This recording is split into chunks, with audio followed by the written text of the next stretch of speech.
It's time for the Northwoods Cooking Show.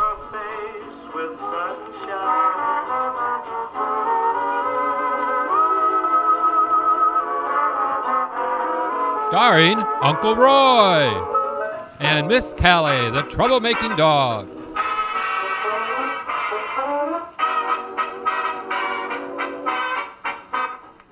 Well, Miss Callie, what should we make now? Oh, I forgot. Top of the morning to you, Miss Callie. Yeah, it's a St. Patrick's Day special. Woo, yeah. Yeah, Miss Callie is around for treats. So I got little green treats. I bought these especially. So Miss Callie, yeah, you can have a St. Patty colored treat. Yeah, so pretty. Woo, yeah. But you got a little blings here. Look at that. Little blings. Oh, yeah, blings. And a little, yeah, it says, kiss me, I'm Irish. Yeah, Callie, an Irish name too. Yeah, it is, yeah. So, the corned beef and cabbage is all cooking now. And we'll come home this afternoon, we'll do the vegetables. But in the meantime, we're gonna be making another wonderful Irish dish. This is the Irish soda bread. Very simple to make. There's a lot of different variations of making it. This one turns out really good too. Traditional one is more of a drier bread, and most recipes now, more modern recipes, are a little bit sweeter and a little bit moister, not quite as dry. So we're making the moister one. And for this in the food processor, I want to mix in 4 cups of flour. And remember now, we want to take and level this off, because it's important to remember to have the exact amount of ingredients. Now, of course, we're going to be adding flour to the table when you need, etc. But when measuring the dough for your dough, you want to make sure you have the exact amount, because even a little extra teaspoon or tablespoon is going to make it really dry. So it's important to always level off when you're ever doing your ingredients.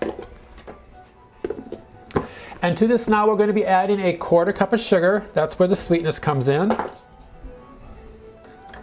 And next, we're going to put in a teaspoon of salt.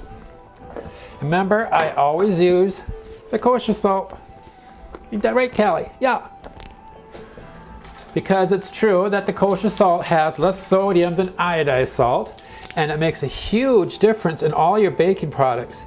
Everything comes out much more fluffier and lighter. Because salt is a very important leavening agent in all your breads.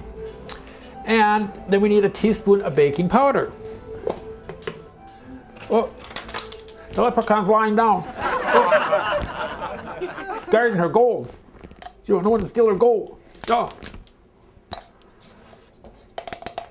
And this is the baking powder. We have 1 teaspoon. Callie makes me talk about other things and I lose track of what I'm doing. I'm going to screw up the recipe. Yeah. And then we need a 1/4 cup of butter. Now you want your cold butter, because we're going to put this all in the processor, and this is just like making a pie crust. So you want to incorporate this all, pulse it until it's crumbly like cornmeal. There we go. And now this goes into our mixer. And just put that right in there, be careful. So all that butter is incorporated nice and fine. And it's mixed in with all the dry ingredients. So that's all that baking powder and salt, everything's going to be blended in nicely. Now, in a separate bowl, we need to put in 1 1/3 cup buttermilk.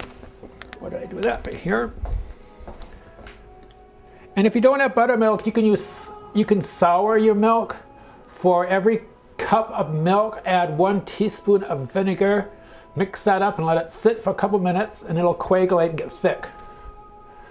But it's just as easy to get buttermilk if you happen to have it.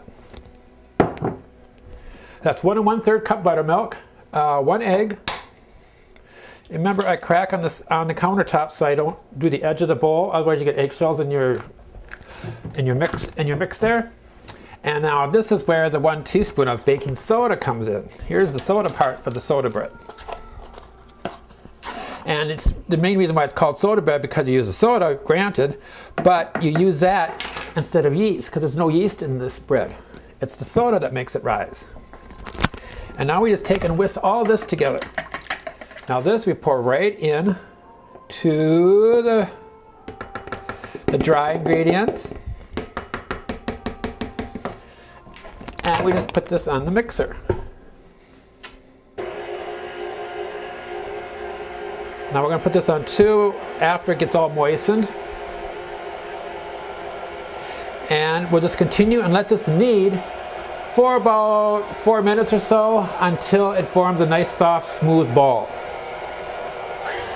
Now I can turn it up after it's gotten moistened. And then we'll check this out when we get done. Oh, and I almost forgot. Let's see. Just adding a little green food coloring to the bread dough so we have some green bread. After all, it's St. Patty's Day, we've got to have green. Ain't that right, Callie? Yeah. Now, also while this is mixing, we're going to add a tablespoon of caraway rye seeds and a quarter cup of raisins. Okay, Callie, oh, it's got so many things in the way here. Yeah. Then we're going to take our round baking pan, and this is going to be our mold for our bread. Because this is going to be a freestanding round loaf of bread, we don't need to put it in the loaf pan. Now this is nice and smooth and nice and green, and I got my raisins in there. And that was a quarter cup of raisins. Ooh, this is nice and smooth. It's not a really hard bread. This is really moist, Callie. Yeah, see? Whoa. It ain't done yet. I'll give you samples. She loves to eat the raw dough, but she ain't gonna. No, she'll get sick. So we just shape this into a round ball. It's nice and smooth. I'll plop that right in here.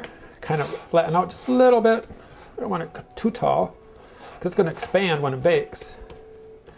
And then we're going to take, and you have to take your serrated knife. What do we do with it, Callie? We just had it. Oh, we'll grab another one.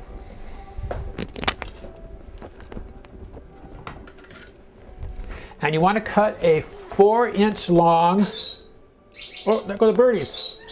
Look at the birdies. Yeah. They're just saying, Happy St. Patty's Day. They got a green frame on. Yeah. So then we want to cut a 1/4 inch deep, 4-inch long slit on top, crosswise. And what this is doing is going to expand and it'll break open so that your bread doesn't explode. You do the same thing with like when you make pumpernickel. It's the same principle. It'll break up like that, and if you don't do it, the crust is going to explode. Not, kaboom, but it'll break apart on you. It's not going to look that pretty, and that just helps it to keep it formed. Now we're going to bake this in a preheated oven at 375 degrees for approximately 1 hour and 10 minutes, or until it's done. And it's the same with breads. Just turn it over and tap it lightly to hear if it sounds hollow, and your bread will be done. So now we can put this in the oven and bake it off. Oh, there go the bread, Callies. We got green bread. Yeah, look at, kiss me, I'm Irish. Oh yeah, kiss, kiss, kiss, kiss, kiss. Yeah, kiss, kiss.